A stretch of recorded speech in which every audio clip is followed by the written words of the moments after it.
أعوذ بالله من الشيطان الرجيم. الحمد لله الذي أنزل على عبده الكتاب ولم يجعل له عوجا قيما لينذر بأسا شديدا من لدنه ويبشر المؤمنين الذين يعملون الصالحات أن لهم أجرا حسنا ماكثين فيه أبدا وينذر الذين قالوا اتخذ الله ولدا ما لهم به من علم ولا لآبائهم كبرت كلمة تخرج من أفواههم إن يقولون إلا كذبا فلعلك باخع نفسك على آثارهم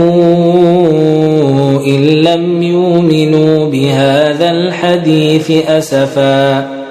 إنا جعلنا ما على الأرض زينة لها لنبلوهم أيهم أحسن عملا وإنا لجاعلون ما عليها صعيدا جرزا أم حسبت أن أصحاب الكهف والرقيم كانوا من آياتنا عجبا إذا والفتية إلى الكهف فقالوا ربنا آتنا من لدنك رحمة وهيئ لنا من أمرنا رشدا فضربنا على آذانهم في الكهف سنين عددا ثم بعثناهم لنعلم أي الحزبين أحصى لما لبثوا أمدا نحن نقص عليك نبأهم بالحق إنهم فتيتنا آمنوا بربهم وزدناهم هدى وربطنا على قلوبهم إذ قاموا فقالوا ربنا رب السماوات والأرض لن ندعو من دونه إلها لقد قلنا إذا شططا هؤلاء قومنا اتخذوا من دونه آلهة لولا ياتون عليهم بسلطان بين فمن أظلم ممن افترى على الله كذبا وإذ اعتزلتموهم وما يعبدون إلا الله فأووا إلى الكهف ينشر لكم ربكم من رحمته ويهيئ لكم من أمركم مرفقا وترى الشمس إذا طلعت تزاور عن كهفهم ذات اليمين وإذا غربت تقرضهم ذات الشمال وهم في فجوة منه ذلك من آيات الله من يهد الله فهو المهتد ومن يضلل فلن تجد له وليا مرشدا وتحسبهم أيقاظا وهم رقود ونقلبهم ذات اليمين وذات الشمال وكلبهم باسط ذراعيه بالوصيد لو اطلعت عليهم لوليت منهم فرارا ولملئت منهم رعبا وكذلك بعثناهم ليتساءلوا بينهم قال قائل منهم كم لبثتم قالوا لبثنا يوما أو بعض يوم قالوا ربكم أعلم بما لبثتم فابعثوا أحدكم بورقكم هذه إلى المدينة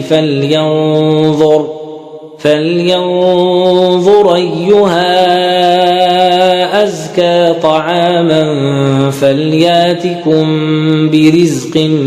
منه وليتلطف ولا يشعرن بكم أحدا إنهم إن يظهروا عليكم يرجموكم أو يعيدوكم في ملتهم ولن تفلحوا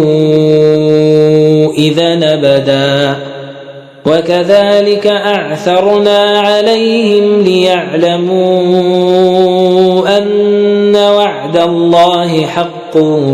وأن الساعة لا ريب فيها إذ يتنازعون بينهم أمرهم فقالوا ابنوا عليهم بنيانا ربهم أعلم بهم قال الذين غلبوا على أمرهم لنتخذن عليهم مسجدا سيقولون ثلاثة رابعهم كلبهم ويقولون خمسة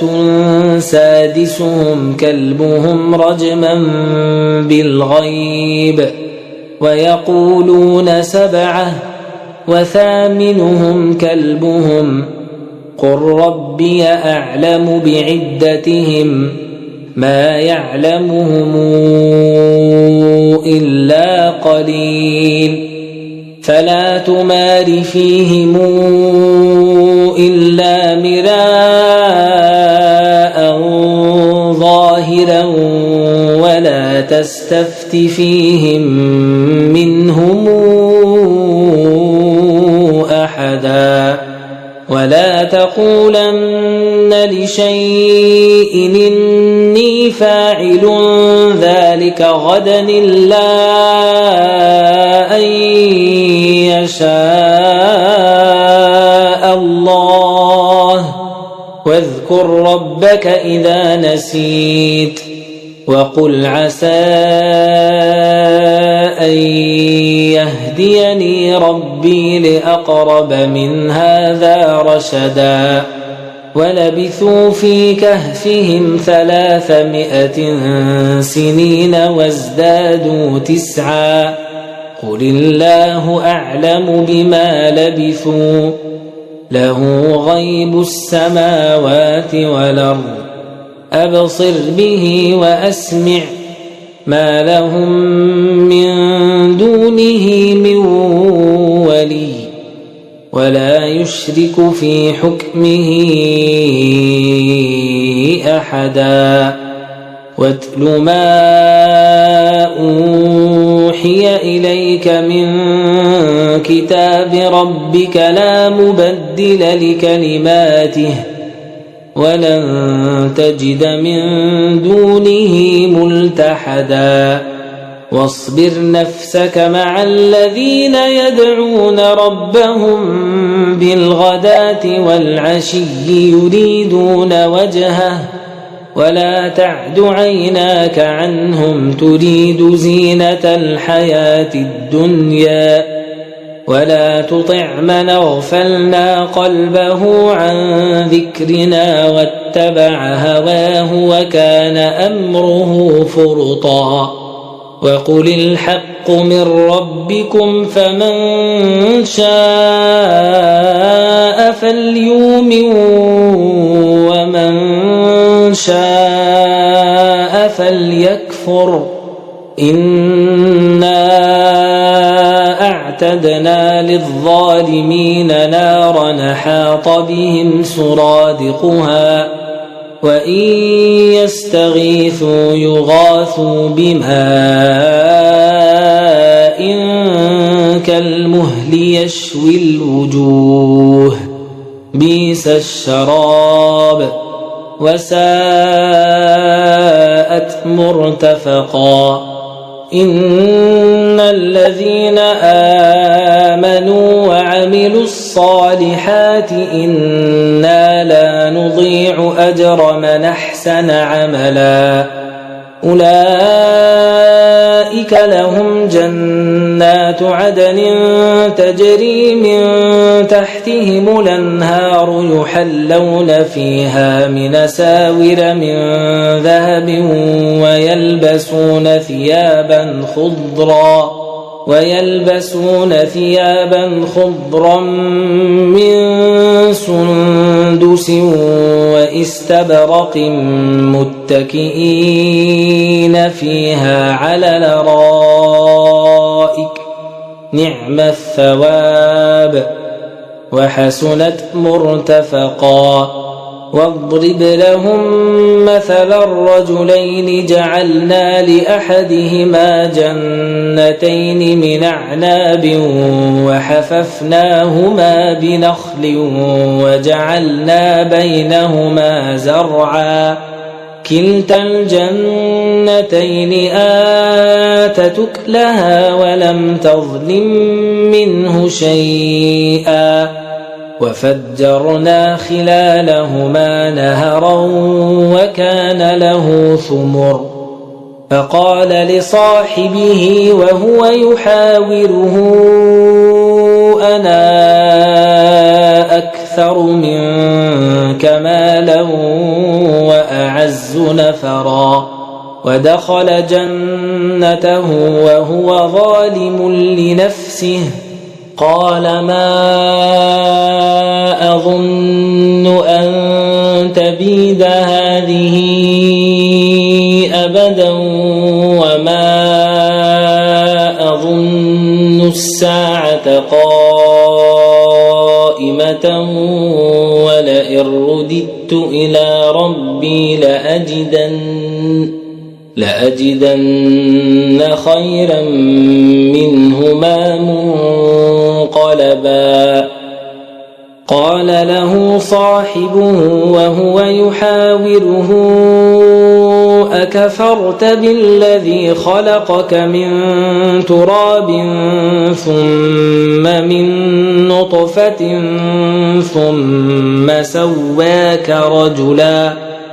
لكن هو الله ربي ولا أشرك بربي أحدا ولولا إذ دخلت جنتك قلت ما شاء الله لا قوة إلا بالله إن ترني أنا أقل منك مالا وولدا فعسى ربي أن يؤتيني خيرا من جنتك ويرسل عليها حسبانا من السماء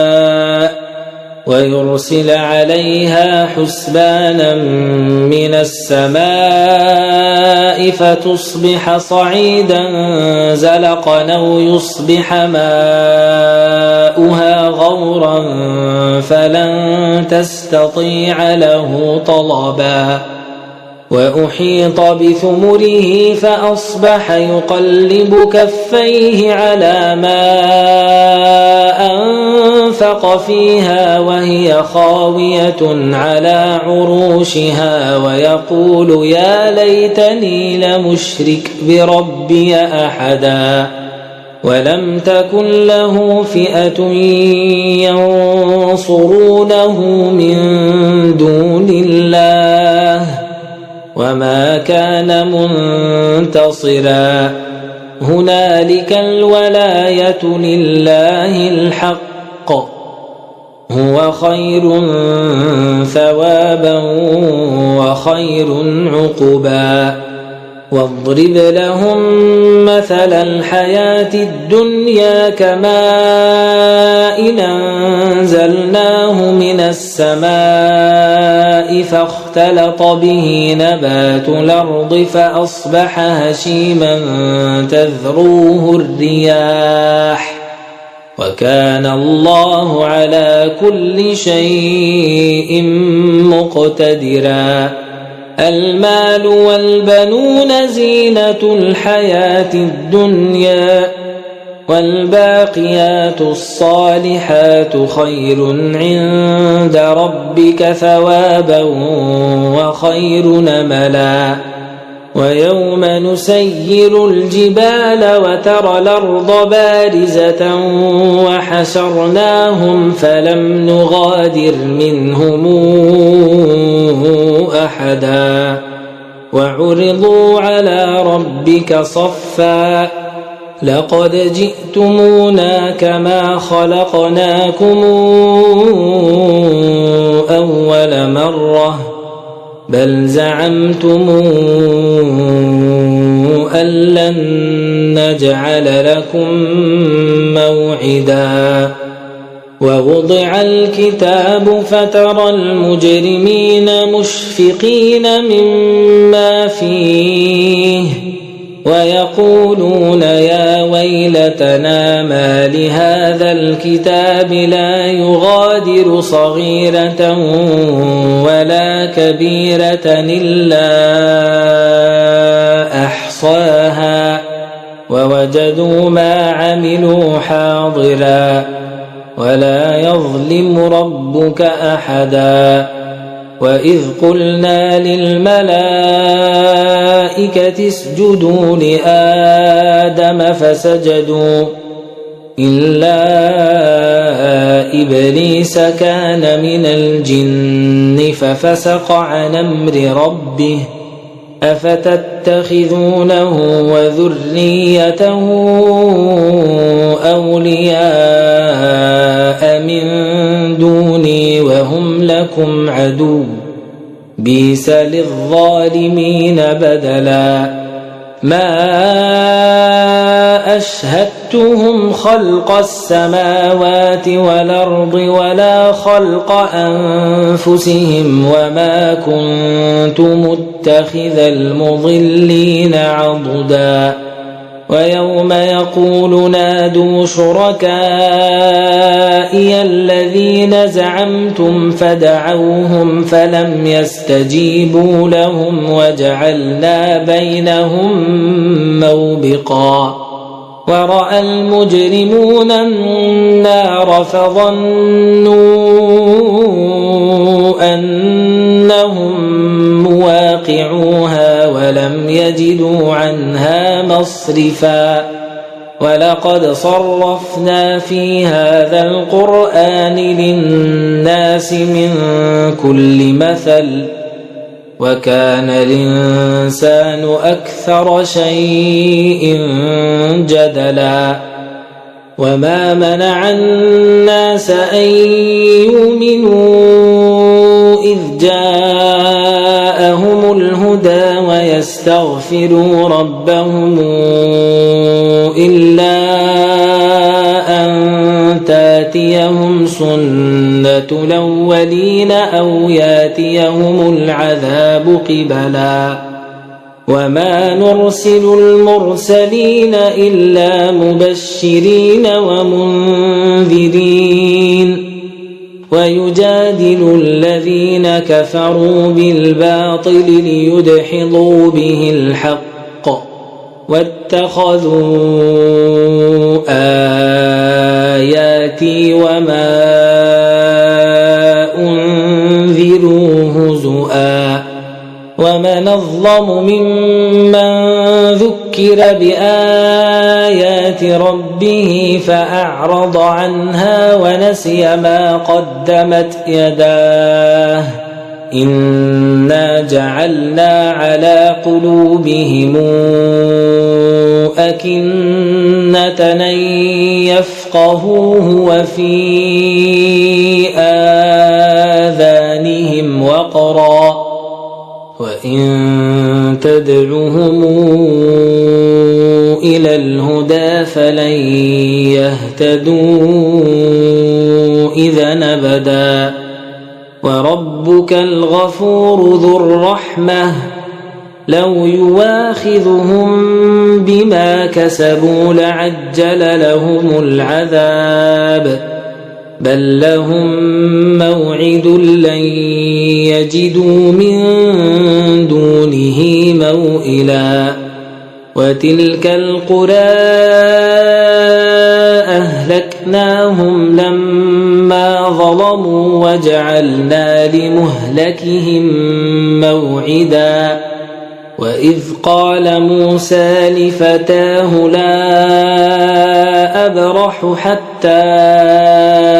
أبلغ مجمع البحرين أو أمضي حقبا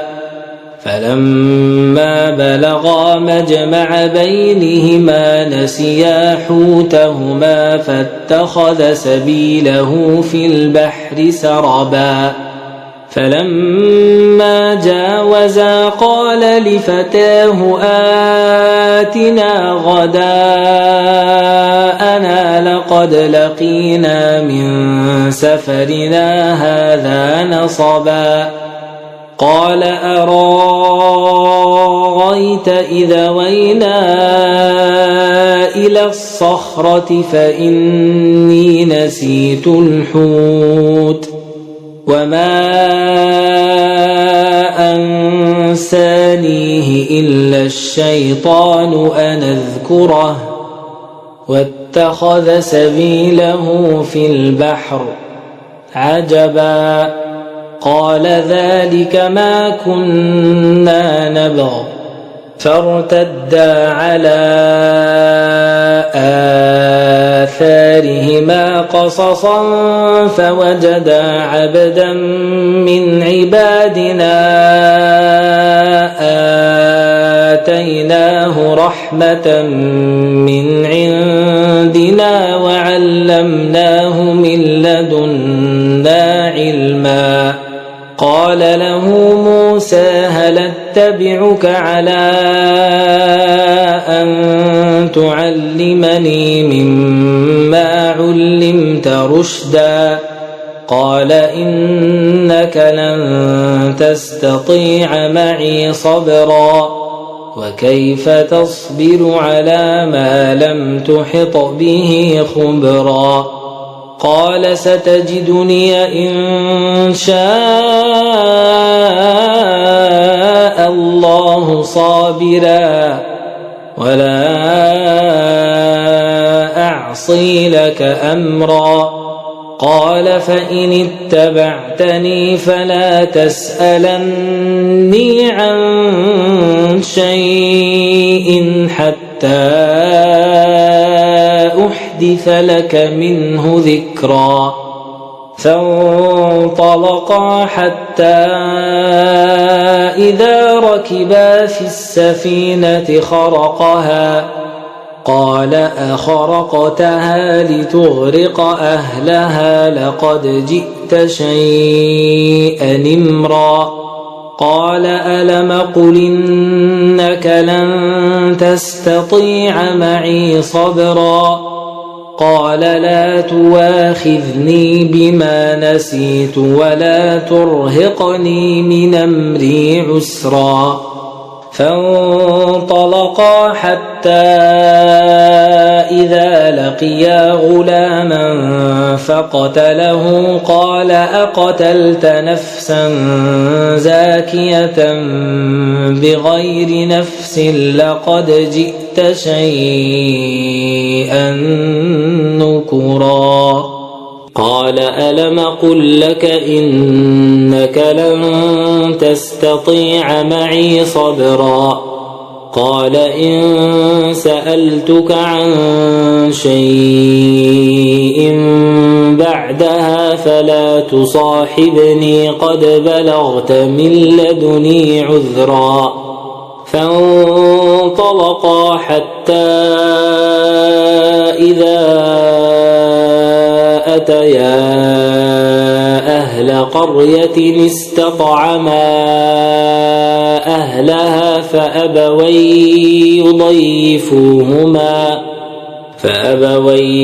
يضيفوهما فوجدا فيها جدارا يريد أن ينقض فأقامه قال لو شئت لاتخذت عليه أجرا قال هذا فراق بيني وبينك سأنبئك بتاويل ما لم تستطع عليه صبرا أما السفينة فكانت لمساكين يعملون في البحر فأردت أن أعيبها وكان وراءهم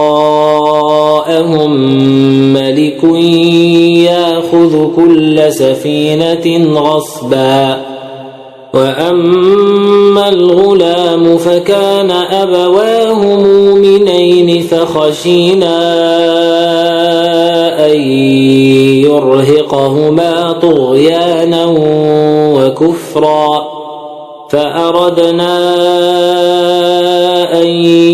يبدلهما ربهما خيرا منه زكاة وأقرب رحما وأما الجدار فكان لغلامين يتيمين في المدينة وكان تحته كنز لهما وكان أبوهما صالحا فأراد ربك أن يبلغا أشدهما ويستخرجا كنزهما رحمة من ربك وما فعلته عن أمري ذلك تاويل ما لم تسطع عليه صبرا ويسألونك عن ذي القرنين قل سأتلو عليكم منه ذكرا إنا مكنا له في الأرض وآتيناه من كل شيء سببا فاتبع سببا حتى إذا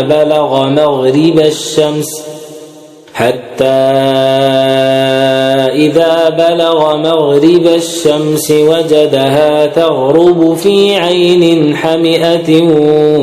ووجد عندها قوما قلنا يا ذا القرنين إما أن تعذب وإما أن تتخذ فيهم حسنا قال أما من ظلم فسوف نعذبه ثم يرد إلى ربه فيعذبه عذابا نكرا وأما من آمن وعمل صالحا فله جزاء الحسنى وسنقول له من أمرنا يسرا ثم اتبع سببا حتى إذا بلغ مطلع الشمس وجدها تطلع على قوم لم نجعل لهم من دونها سترا كذلك وقد أحطنا بما لديه خبرا ثم اتبع سببا حتى إذا بلغ بين السدين وجد من دونهما قوما لا يكادون يفقهون قولا قالوا يا ذا القرنين إن ياجوج وماجوج مفسدون في الأرض فهل نجعل لك خرجا على أن تجعل بيننا وبينهم سدا قال ما مكني فيه ربي خير فأعينوني بقوة نجعل بينكم وبينهم ردما آتوني زبر الحديد حتى إذا ساوى بين الصدفين قال انفخوا حتى إذا جعله نارا قال آتوني أفرغ عليه قطرا فما استطاعوا أن يظهروه وما استطاعوا له نقبا قال هذا رحمة من ربي فإذا جاء وعد ربي جعله دكا وكان وعد ربي حقا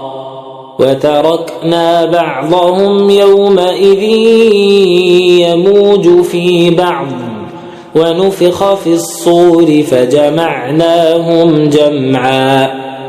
وعرضنا جهنم يومئذ للكافرين عرضا الذين كانت أعينهم في غطاء عن ذكري وكانوا لا يستطيعون سمعا أفحسب الذين كفروا أن يتخذوا عبادي من دوني أولياء إنا أعتدنا جهنم للكافرين نزلا قل هل ننبئكم بالأخسرين أعمالا الذين ضل سعيهم في الحياة الدنيا وهم يحسبون أنهم يحسنون صنعا أولئك الذين كفروا بآيات ربهم ولقائه فحبطت أعمالهم فلا نقيم لهم يوم القيامة وزنا ذلك جزاؤهم جهنم بما كفروا واتخذوا آياتي ورسلي هزؤا إن الذين آمنوا وعملوا الصالحات كانت لهم جنات الفردوس نزلا خالدين فيها لا يبغون عنها حولا قل لو كان البحر مدادا لكلمات ربي لنفد البحر قبل أن تنفد كلمات ربي ولو جئنا بمثله مددا قل إنما أنا بشر مثلكم يوحى إلي أنما إلهكم إله واحد فمن كان يرجو لقاء ربه فليعمل عملا صالحا ولا يشرك بعبادة ربه أحدا.